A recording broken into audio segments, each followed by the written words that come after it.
ನಾನಿವತ್ತು ಮೂಲಂಗಿ ಪಲ್ಯ ಮಾಡಿ ತೋರಿಸ್ತೀನಿ ನೋಡಿ. ಒಂದು ಅರ್ಧ ಕೆ ಜಿಯಷ್ಟು ಮೂಲಂಗಿನ ಕಟ್ ಮಾಡಿ ಇಟ್ಕೊಂಡಿದ್ದೀನಿ, ಸಣ್ಣಗೆ ಹಚ್ಕೊಂಡು ಇಟ್ಕೊಂಡಿದ್ದೀನಿ.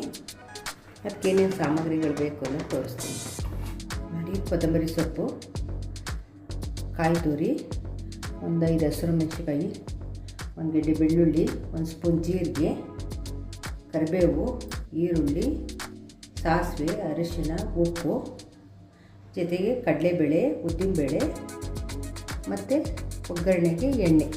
ಮಸಾಲೆ ರುಬ್ಕೊಬೇಕು. ಈಗ ಮಸಾಲೆ ರುಬ್ಬಕ್ಕೆ ಏನೇನು ಹಾಕಬೇಕು ಅಂದರೆ ಜೀರಿಗೆ ಹಾಕ್ಕೊಳ್ತೀನಿ, ಬೆಳ್ಳುಳ್ಳಿ ಮತ್ತು ಹಸಿಮೆಣಸಿನಕಾಯಿ ಮತ್ತು ತೆಂಗಿನಕಾಯಿ ತುರಿ,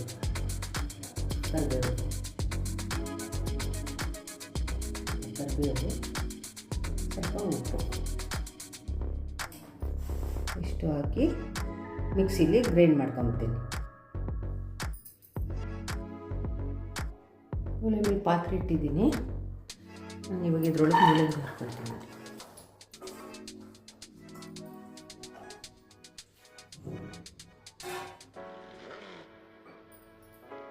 ಮೂಲಂಗಿ ಮುಳುಗಷ್ಟು ನೀರು ಹಾಕಬೇಕು.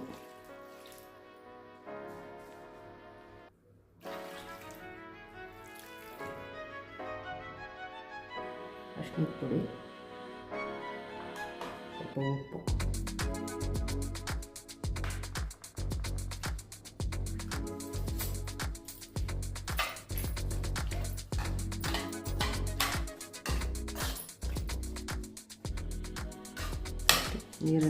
ಮೂಲಂಗಿ ಮುಳುಗಷ್ಟು ನೀರು ಹಾಕ್ಬಿಟ್ಟು ಇದಕ್ಕೊಂದು ಪ್ಲೇಟ್ ಮುಚ್ಚಿ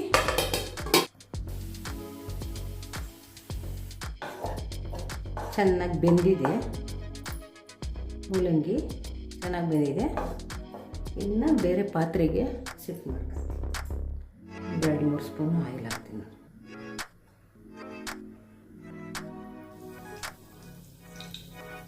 ಸಾಸಿವೆ, ಕಡಲೆಬೇಳೆ ಮತ್ತು ಉದ್ದಿನಬೇಳೆ,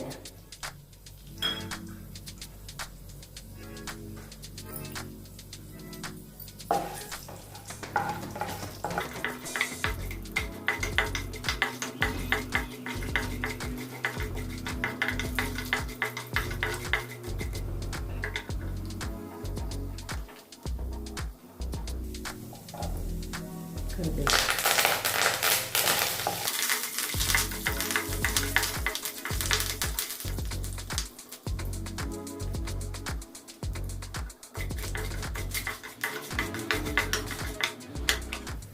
ಈಗ ಇದಕ್ಕೆ ಈರುಳ್ಳಿ ಸೇರಿಸ್ತಾ ಇದ್ದೀನಿ.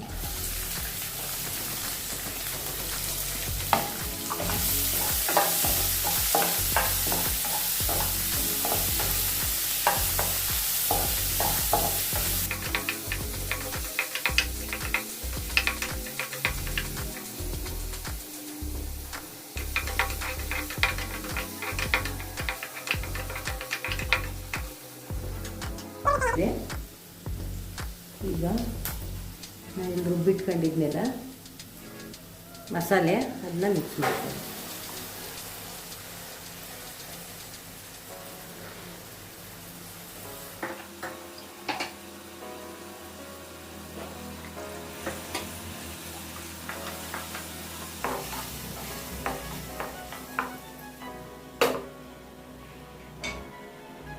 ಸ್ವಲ್ಪ ಅರಿಶಿನದ ಪುಡಿ,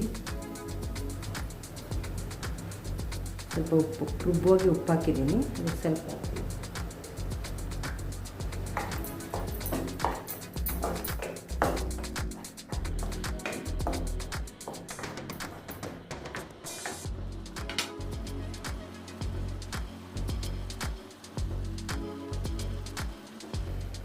ಇದೆಲ್ಲ ಹಸಿದೆ ರುಬ್ಬಿರೋದು. ಹಸಿ ವಾಸನೆ ಹೋಗೋವರೆಗೂ ಸ್ವಲ್ಪ ಬೇಯಿಸಬೇಕು.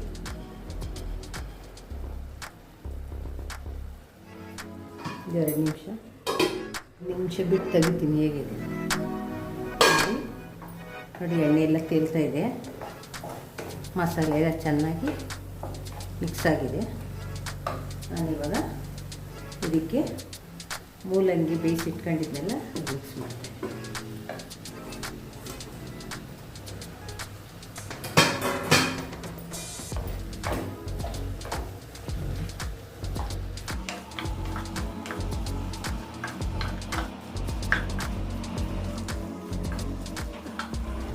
ರೆಡಿಯಾಗಿದೆ.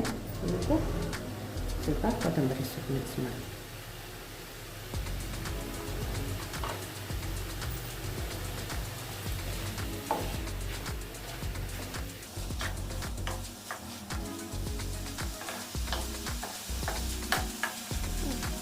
ಮೂಲಂಗಿ ಪಲ್ಯ ರೆಡಿ.